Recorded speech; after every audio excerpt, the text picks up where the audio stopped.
Unfortunately, while I was doing my research, I just came to the conclusion that now Brazil not only has a convicted felon for political corruption as president, Ignacio Lula da Silva, but now has a totalitarian operator as the Chief Justice of the Supreme Court called Alexandre de Moraes. Wow.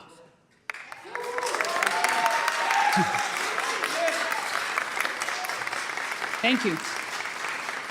I mean, there's nothing to celebrate. Poor Brazilians, they deserve a lot better. The most important country, saying it, finally. The most important country in the, economically speaking, or the largest economy in the Western Hemisphere, I mean, South America, I should say, to be more precise, it deserves better.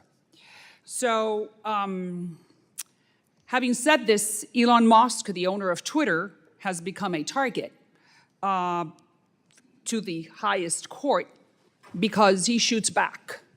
And that's the way you do it in a democracy. Really, we do not know if the Supreme Justice, Mr. de Moraes, is a socialist, or he's a useful fool, or he's a useful idiot for the socialists. But we do know that he is curtailing the most fundamental right that any democracy, including the Brazilians, have, which is free speech. And I really do not understand why.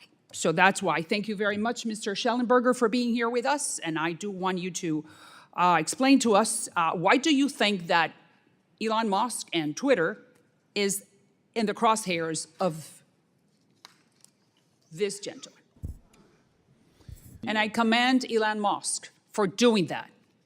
Very good. That's exactly what he needs to do, not only in Brazil, but he needs to create the Brazilian model as an example that someone that has...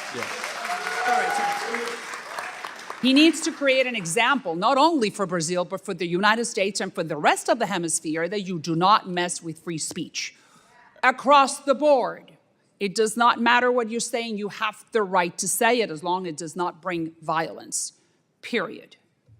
So there are two facts here that I think could shed some light on who Mr. de Moraes is, and these are facts. Number one, he gave the order to take down a post that said that Lula da Silva supports Daniel Ortega, the dictator of Nicaragua.